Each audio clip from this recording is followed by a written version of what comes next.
성도 여러분 안녕하세요. 오늘도 말씀의 은혜로 승리하는 저와 여러분 되길 주님의 이름으로 축원드립니다. 우리 계속해서 누가복음 여행을 떠나고 있어요. 우리 어제 내용을 잠깐 기억해 보겠습니다.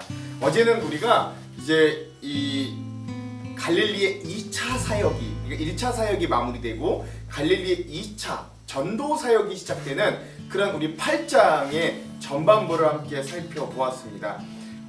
그래서 2차 갈릴리 사역을 예수님이 시작하시면서 바로 시작한 게 아니라 이 제자들을 가르치셨던, 그래서 먼저 제자들을 훈련하시는 예수님의 모습을 볼 수 있는데요. 제일 먼저 첫 번째, 이 예수님의 2차 갈릴리 사역을 물심양면으로 섬겼던 여인들의 모습을 우리가 함께 나누었죠. 뭐 막달라 마리아, 또 헤롯의 청지기 구사의 아내 요한나, 그리고 수산나, 뭐 이런 여인 3명의 여인들의 이름이 나왔고, 또 이 이름 나온 여인들 제외한 다른 수많은 여인들이 예수님을 물적으로, 양적으로, 또 마음으로 다 섬겼다라고 하는 것들을 알 수 있습니다. 즉 주님의 일꾼이 되는 가장 큰 조건은 뭐 이 여자들이 꼭 물질로 섬겨서 예수님의 조력자가 되었다는 게 아니라, 그 예수님의 조건, 즉 큰 조건은 이 중심과 마음. 그가 남자가 아니어도 괜찮습니다. 여자여도 상관없었어요.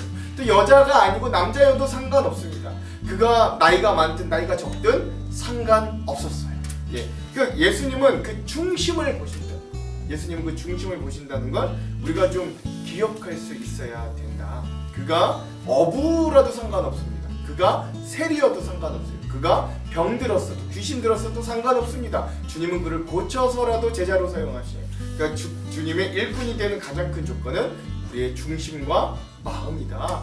우리도 그러한 이 여인들과 같이 주님께 우리의 귀한 것들을 드려서 이 주님의 일꾼이 되는 자들이 좀 되었으면 좋겠다. 우리 이런 것들을 함께 나눴고요. 또 어제는 주님의 가르침 중에 아주 이 공간 복음서에서 한 번도 빼놓지 않고 나오는 비유, 즉 씨 뿌리는 비유에 대해서도 함께 나눴습니다. 그래서 우리 길가도 있고 돌짝밭, 가시밭, 그리고 좋은 밭이 있는데, 우리는 이 좋은 땅의 사람들이 되기 위해, 그 땅에서의 열매 맺는 삶이 되기 위해서 우리가 말씀을 듣는 것으로만 그치는 게 아니라 그 말씀을 듣고 날마다 그 말씀대로 살려고 발버둥을 칠 때 그때 100배의 열매가 있을 것이다 하셨던 그 주님의 말씀을 우리가 기억하며 우리가 좋은 밭이 되기 위해 애쓰고 노력하는 삶을 살아야 되겠다. 그건 꼭 좋은 밭이라 말씀을 잘 듣는 것뿐만이 아니라 들은 대로 삶에서 살려고 발버둥 치고 열매 맺는 삶을 얘기한다. 이것들도 함께 나눴고요. 제자들에게 그것들을 요구하신 거예요. 너희가 내가 가르쳐준 이 말씀들을 그냥 듣는 것에서만 그치는 게 아니라 이 말씀대로 살려고 발버둥을 쳐야 된다라고 하는 것이죠. 자, 세 번째 우리가 나눴던 주제는 등불의 비유와 예수님의 진정한 가족은 누구인가 라고 하는 주제였죠. 그래서 이 등불의 비유와 예수님의 진정한 가족에 대한 말씀은 사실 서로 다른 말씀 같지만 같은 주제를 향하고 있습니다. 그건 먼저 하나님의 말씀을 온전히 듣고 받아들이는 삶의 태도를 살아라 라고 하는 첫 번째가 있고, 두 번째는 근데 거기서 멈추지 말고 듣고 배운 말씀을 삶에서 드러내며 순종해라 라고 하는 것. 그래서 등불을 등경 위에 올려서 그 빛을 드러내게 하듯이 우리도 주님의 말씀을 듣고 우리가 주님의 제자라는 걸 삶의 행실로 드러내야 돼요. 또 예수님의 진정한 가족은 그의 친어머니나 친형제들이 예수님의 진짜 가족이 아니라 하나님의 말씀을 듣고 그 말씀대로 순종하여 실행하는 자들이 진짜 예수님의 진정한 가족이다 라고 하셨거든요. 그러니까 즉 이러한 이 말씀을 삶에서 실천하려고 하는 애씀이 바로 진정한 이 제자들이 살아야 되는 이 제자로서의 삶, 이 전도 사역을 나가기 직전 제자들이 마음가짐으로 가져야 될 믿음의 상태였다라고 하는 걸 우리가 어제 이 8장의 상반부 말씀을 통해 함께 나눴습니다. 자, 오늘은 거기에 이어서 8-2 누가복음 8-2의 시간을 가질 거고요. 인자의 사역과 확장 네 번째 시간입니다. 분량은 8장의 남은 부분 22절에서 56절까지 우리 후반부를 함께 나누도록 하겠습니다. 제목을 짓자면 살리시는 주님은 믿음을 요구하십니다 라고 하는 제목을 지어보았습니다. 왜 이런 제목을 지었는가는 말씀의 내용과 주안점을 들으면 잘 아실 수 있을 거예요.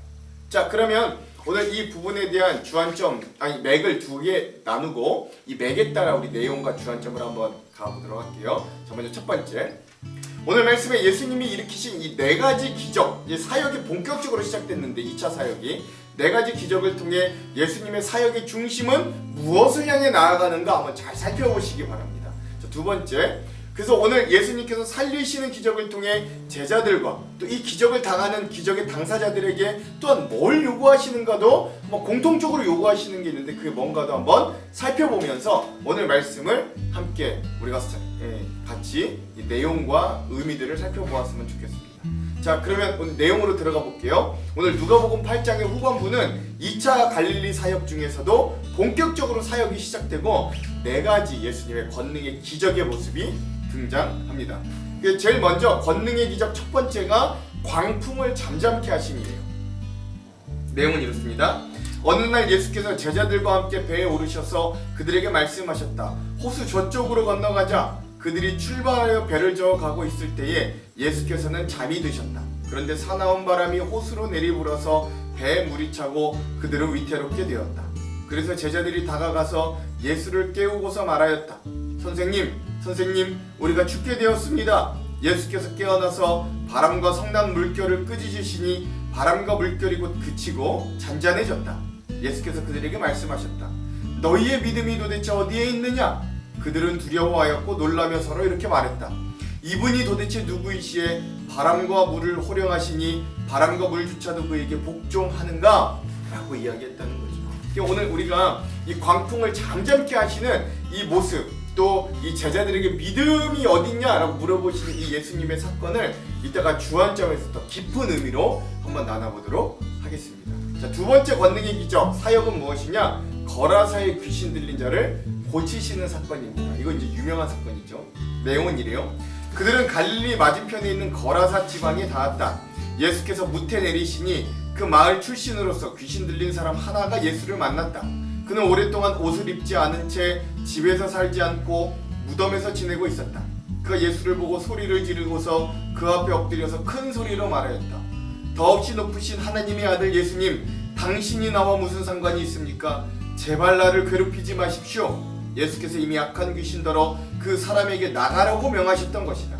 귀신이 여러 번 그 사람을 붙잡았기 때문에 사람들이 그를 쇠사슬과 쇠고랑으로 묶어서 감시하였으나 그는 그것을 끊고 귀신들에게 물려서 광야로 뛰쳐나가곤 하였다 라고 하는 것이죠. 즉 예수님은 아주 비참한 삶을 살고 있던 이 거라사의 귀신 들린 사람을 귀신 들린 사람의 귀신을 쫓아내시는 주시는 이 장면을 볼 수 있습니다.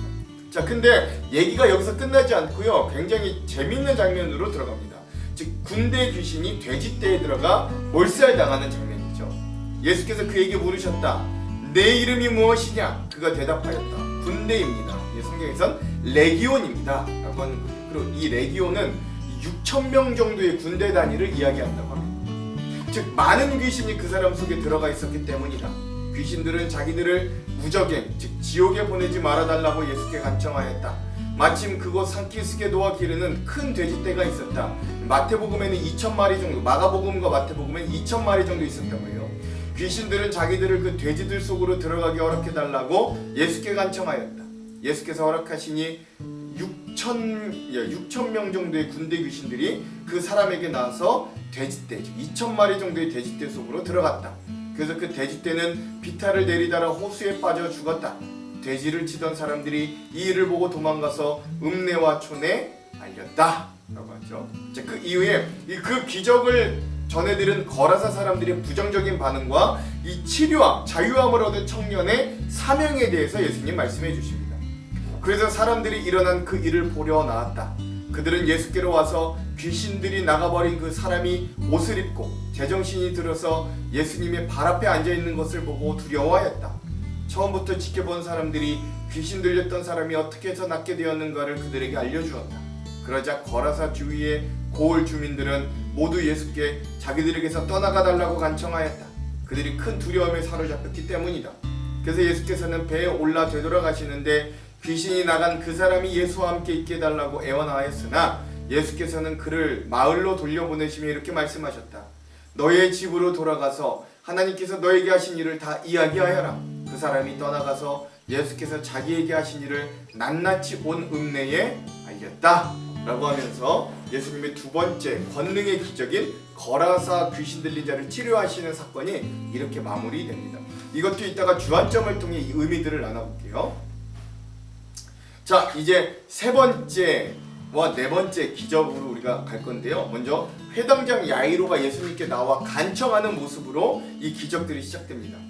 예수께서 다시 돌아오시니, 즉 가버나움 쪽으로 돌아오시니 무리가 그를 환영하였다. 그들은 모두 예수를 기다리고 있었던 것이다. 즉 가버나움 지역에서도 병에 걸리고 귀신 들리고 예수님의 치유가 필요한 자들이 예수님을 애타게 기다리고 있었고, 예수님이 건너편으로 다시 돌아오시자 좋아했다는 거예요. 그때 야이로라고 하는 사람이 왔다. 이 사람은 회당장이었다. 그가 예수의 발 앞에 엎드려서 자기의 집으로 가시자고 간청하였다. 그에게 12살쯤 된 외동딸이 있는데 그 딸이 죽어가고 있었기 때문이다. 예수께서 야이로의 집으로 가시는데 무리가 예수를 밀어댔다. 그렇죠? 근데 이렇게 이 야이로의 딸을 고치러 가는 도중에 권능의 기적, 세 번째 기적이 등장합니다. 이게 12해 동안 혈루병을 앓았던 여인을 고치시는 사건이에요. 무리 가운데 12해 동안 혈루증으로 앓는 여자가 있었는데 의사에게 재산을 모두 다 탕진했지만 아무도 이 여자를 고쳐주지 못하였다. 이 여자가 뒤에서 다가와서는 예수의 옷술에 손을 대니 곧 출혈이 그쳤다. 예수께서 물으셨다. 내게 손을 댄 사람이 누구냐? 사람들이 모두 부인하는데 베드로가 이렇게 말하였다. 선생님, 우리가 선생님을 애워싸고 밀치고 있습니다. 그러자 예수께서 말씀하셨다. 누군가가 내게 손을 댔다. 나는 내게서 능력이 빠져나간 것을 알고 있다. 그 여자는 더 이상 숨길 수 없음을 알고서 떨면서 나와 예수님께 엎드려서 그에게 손을 댄 이유와 곧 낫게 된 경위를 모든 백성 앞에 알렸다. 그러자 예수께서 그 여자에게 말씀하셨다. 딸아, 너의 믿음이 너를 구원하였다. 평안히 가라. 라고 하는 거죠. 자, 그리고 나서 권능의 기적 네 번째 사건이 등장하는데 그게 바로 회당장 야이로의 죽은 딸을 살리시는 사건입니다. 예수께서 아직 말씀을 계속 하시는데 회당장의 집에서 사람이 와서 말하였다. 따님이 죽었습니다. 더 이상 예수 선생님을 괴롭게 하지 마십시오. 예수께서 들으시고 나서 회당장에게 이렇게 말씀하셨다. 두려워하지 말고 믿기만 하여라. 딸이 나을 것이다. 그리고 그 집에 이르러서 베드로와 요한과 야고보와 그 아이의 부모밖에는 아무도 함께 들어가는 걸 허락하지 않으셨다. 사람들은 모두 울며 그 아이에 대해 슬퍼하고 있었다. 그러나 예수께서 이렇게 말씀하셨다. 울지 말아라. 아이가 죽은 것이 아니라 자고 있다. 그들은 아이가 죽었음을 알고 있으므로 예수를 비웃었다. 예수께서 아이의 손을 잡으시고 말씀하셨다. 아이야, 일어나라. 그러자 그 아이의 영이 돌아와서 아이가 곧 일어났다. 예수께서는 먹을 것을 아이에게 주라고 지시하셨다. 아이의 부모는 놀랐다. 예수께서 이 일을 아무에게도 말하지 말라고 그들에게 명하셨다. 라고 하면서 이 12년 된 혈루병 걸린 여인이 고침받은 이야기와 또 회당장 야이로의 딸이 죽었다가 예수님이 살려주시는, 다른 성경엔 달리다붐 이라는 말씀도 나오죠. 이렇게 어린 소녀를 일으켜 살리시는 예수님의 모습을 볼 수 있습니다. 이렇게 우리 누가복음 8장이 완전히 마무리되었다라고 할 수 있고요. 이 12년 된 혈루병 걸린 여인과 12살 된 이 죽은 여자 회당장 야이로의 딸을 살리신 이 이야기도 우리 주안점에서 깊은 의미로 함께 나눠보도록 하겠습니다. 자, 그럼 이 부분 누가복음 8장 후반부의 핵심 구절을 함께 살펴볼 건데요. 두 군데입니다. 25절과 50절 한번 읽어볼게요. 먼저 25절입니다. 제자들에게 이르시되 너희의 믿음이 어디 있느냐 하시니 그들이 두려워하고 놀랍게 여겨서 서로 말하되 그가 누구이기에 바람과 물을 명함에 순종하는가 하더라. 아멘. 50절입니다. 예수께서 들으시고 이르시되 두려워하지 말고 믿기만 하라. 그리하면 딸이 구원을 얻으리라 하시고 아멘. 그렇죠. 그러니까 저는 오늘 이 누가복음 8장 후반부에서 예수님이 우리 이 믿는 자들과 기적의 당사자들에게 믿기만 하라, 믿음을 요구하시는 이 두 구절을 오늘 요절의 핵심 구절로 삼아 보았습니다. 자, 그러면 오늘 이 부분에 대한 주안점 세 가지를 함께 나누고 오늘 말씀을 읽어볼게요. 첫 번째, 오늘 우리가 읽은 이 누가복음 8장의 상반부는 2차 갈릴리 전도 사역을 시작하시기 전에 제자들을 믿음으로 무장시키는 예수님이 비유와 가르침의 연속이 있었다면, 자, 그게 어제 내용이었다면 오늘 우리가 볼 8장의 후반부는 4가지 놀라운 예수님의 기적의 일들이 일어남으로 사역이 본격적으로 시작됐다라는 걸 보여줍니다. 우리가 가장 먼저 볼 기적은 풍랑을 잠잠케 하시는 기적이에요. 이제 시간이 지나 어느 하루 예수님은 제자들과 함께 가버나움이라는 지역에서 거라사 지역으로 가기 위해 배를 타고 갈릴리 바다 호수를 건너가자라고 말씀하십니다. 재밌는 건 이때 인자로서 예수님의 모습이 여지없이 드러나는데 그간 오랜 사역의 피곤함으로 인해 예수님은 그 배에서 잠이 드셨어요. 그런데 기가 막히게도 예수님께서 깊은 잠에 드시자 그 호수에 광풍이 내리치기 시작합니다. 23절. 행선할 때에 예수께서 잠이 드셨더니 마침 광풍이 호수로 내리침에 배에 물이 가득하게 되어 위태한지라. 아멘. 신기한 건 예수님께서 어느 정도로 잠이 들었냐 하면 광풍이 호수에 내리칠 때도 제자들이 깨워야 일어나실 만큼 예수님의 피로는 엄청나게 컸다라는 거예요. 그럼에도 불구하고 예수님은 왜 굳이 호수 건너편으로 제자들에게 가자고 하셨을까요? 피곤한데. 그리고 예수님 자신이 호수 건너편으로 가자고 하시면서 왜 제자들을 꾸짖으신 걸까요? 25절입니다.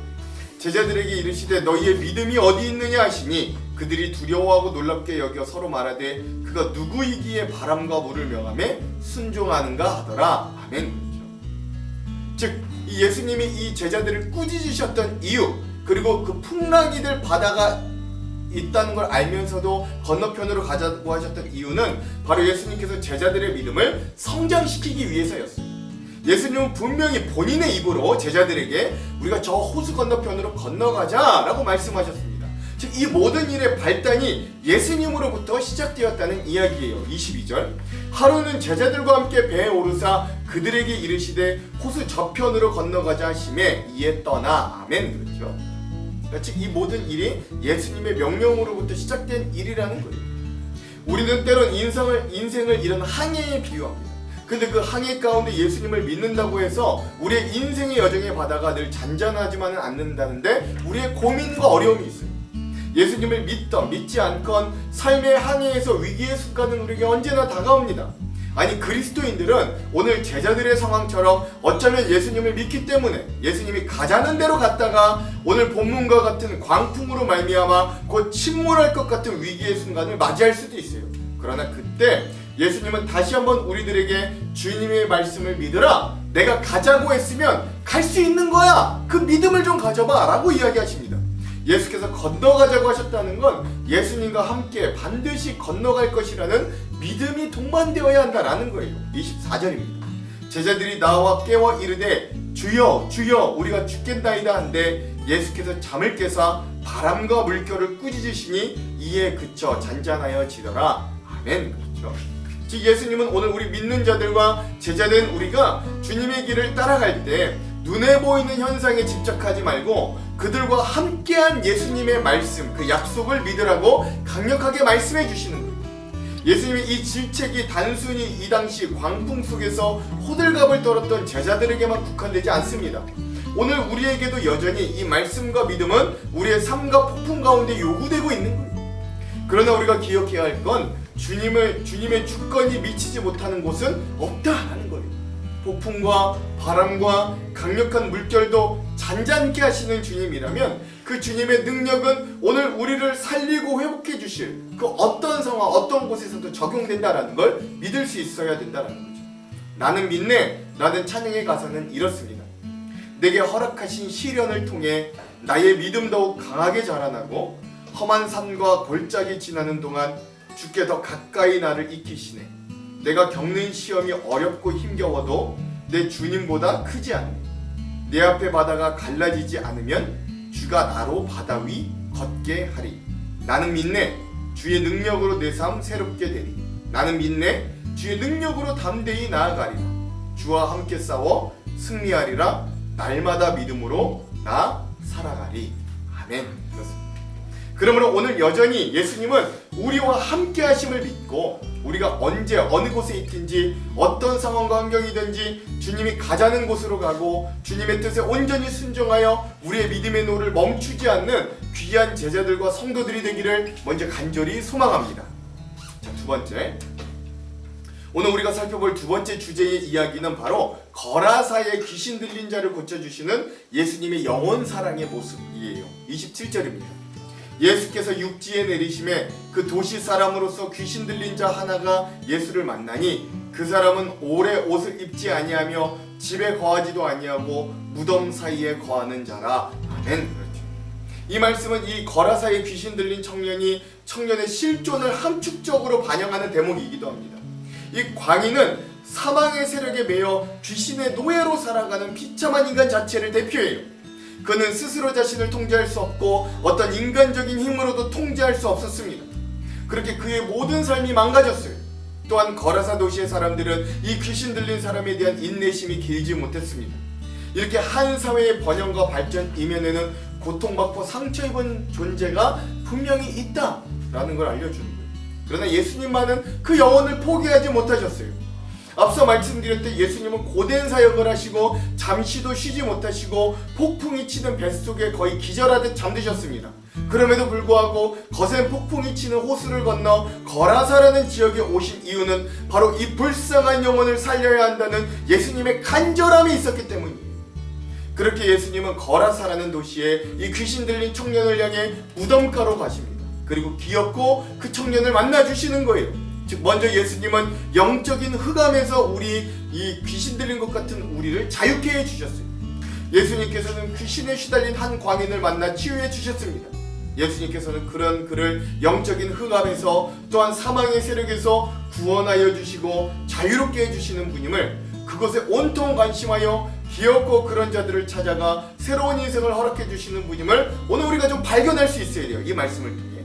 그런데 이 말씀이 특별한 이유는 갑자기 상황이 귀신과 예수님의 대화, 또 그 귀신의 떼가 돼지떼로 들어가 몰살당하는 놀랍고 귀기한 일이 일어나기 때문입니다.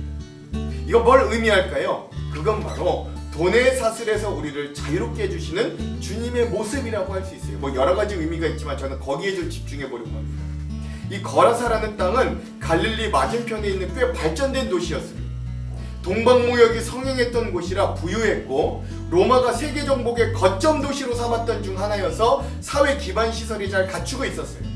또한 오늘 말씀에 돼지떼가 이제 다른 데는 2,000마리라고 됐는데 돼지떼가 언급되고 있는데 이것만 보더라도 이 지역이 얼마나 부유했는가를 잘 나타내 주는 것이죠. 즉 이 도시는 돈과 탐욕으로 얼룩진 도시임을 어렵지 않게 유추해 볼 수 있습니다. 그런데 이 당시 유대인들은 돼지를 부정한 가축으로 보고 기피했거든요. 그런데 이런 부정한 돼지떼를 키우고 있는 이곳에 군대 귀신떼가 붙은 청년이 있다는 건 굉장히 큰 의미를 시사해 주는 거예요. 즉, 이 거라사라는 도시는 사람들이 단체로 돈의 욕망에 사로잡힌 도시, 돈이 가장 우선되는 도시, 돈 앞에서는 인간의 생명과 존엄도 짓밟을 수 있는 도시임을 잘 나타내 주는 것입니다. 그래서 예수님은 그 레기온이라 이름 불리는 6,000명 정도의 군대 귀신떼를 2,000마리 정도의 돼지떼에 넣어 같이 몰살시켜 버리시는 거예요. 32절 33절 마침 그곳에 많은 돼지떼가 산에서 먹고 있는지라 귀신들이 그 돼지에게로 들어가게 허락하심을 간구하니 이에 허락하시니 귀신들이 그 사람에게서 나와 돼지에게로 들어가니 그때가 비탈로 내리달아 호수에 들어가 몰사하거늘. 아멘. 즉 이 놀라운 역사를 통해 귀신 들린 자는 자유함과 회복을 얻게 되었지만 그를 쇠사슬로 묶었던 사람들은 돈의 사슬에 결국 묶여지게 되고 맙니다. 이들은 여전히 한 영혼이 사는 것보다 자신들의 엄청난 물질적 손해에 집중하였고 결국 놀라운 기적을 베푸신 예수님을 제발 떠나달라고 부탁하기에 이르는 거예요. 즉 그 어떤 돈을 가져다 주어도 비할 수 없는 영생의 기회를 이들은 돈 때문에 잃어버리게 된 거죠. 그러므로 거라사 귀신 들린 청년이 고쳐지는 사건은 이 자체로 오늘 자본주의에 살면서 돈이 우리의 최고의 가치가 된 우리의 삶에 강력한 도전과 질문을 이렇게 던지는 거예요. 너희도 돈보다 생명과 영혼을 선택할 수 있는가? 너희도 돈보다 믿음의 영역을 선택할 수 있는가? 라고 말입니다. 그러나 기억하십시오. 하나님은 그 어떤 돈보다, 아니 천하보다 우리 한 사람의 영혼을 그토록 귀히 보고 계신다는 사실이에요. 여러분 한번 생각해 보십시오. 오늘 우리 믿는 우리라고 황금 만능주의 가운데 사는 세상 사람들 보기에 우리가 죽는다고 해서 2,000마리 돼지떼보다 그들이 우리를 더 귀하게 여겨주겠냐? 그러나 그와 반대되는 주님의 은혜가 있기 때문에 오늘 우리 역시 많은 재물 때문에 묻혀 죽지 않고 하나님의 은혜로 믿음을 가지고 이렇게 살아갈 수 있는 거예요.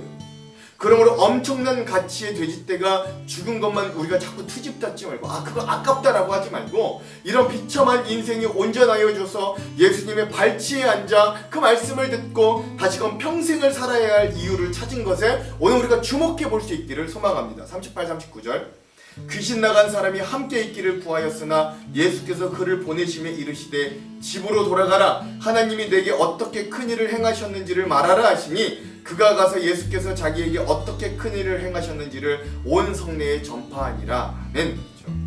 그러므로 오늘 우리도 이 말씀을 읽으면서 돈보다 영혼의 새로운 인생을 주시는 주님의 모습을 주목하며 오늘 우리도 돈보다 생명을 선택하는 귀한 그리스도인의 가치를 회복하는 삶이 되기를 먼저 주님의 이름으로 축원드립니다. 자, 마지막 세 번째, 오늘 우리는 마지막으로 놀랍고 재미있는 두 여인이 회복되는 기적의 이야기의 의미를 나누려고 합니다. 그것은 회당장 야이로의 딸이 죽어가는 시점에서 예수님께서 그 여자아이를 살리려고 가는 장면과 또 그 가는 길 중에 12년 동안 혈루병에 걸렸던 여인을 고치시는 이야기가 교묘하게 섞여있는 세 번째와 네 번째 기적 이야기입니다.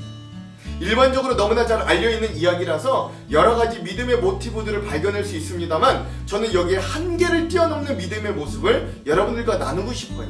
그에 대해 세 가지를 나누고 싶은데, 먼저 첫 번째, 이 질병으로 죽어가고 고난받는 자들이 여성이라는 이 당시 상황에서 연약함의 대명사로 불려지는 자들이라는 사실이에요. 그러나 예수님은 이런 성결의 한계를 부셔버리십니다. 항상 남자들을 위해 배경 또는 엑스트라로 살아가야 했던 이 당시 여인들과 딸들의 이야기를 예수님의 이야기의 중심부로 끌고 오셔서 예수님의 놀라운 사역의 현장의 주인공으로 이들을 만들어 가시는 거예요. 둘째, 예수님은 율법의 한계도 깨버리십니다. 죽어가는 이 회당장 야이로의 딸을 고치러 가시는 예수님께 그 가는 길의 중간에 놀라운 역사가 일어나는데, 그건 12년 동안 혈루병에 걸렸던 여인이 손을 뻗어 예수님의 옷자락을 잡았던 것이에요.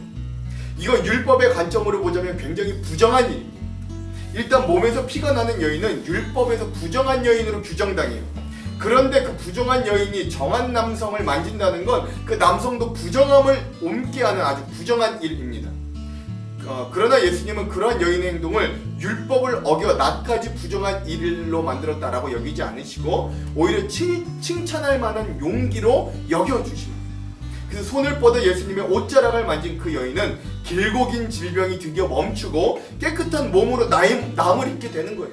마지막 세 번째 의미는 이런 여인들을 살리신 예수님의 기적은 죽음의 한계마저 깨버리신다는 거예요. 결국 우여곡절 끝에 먼 길을 걸어오신 예수님은 장례식인 한창인 그곳에 12년 된 그 야이로 회당장의 딸을 살리러 오셨습니다.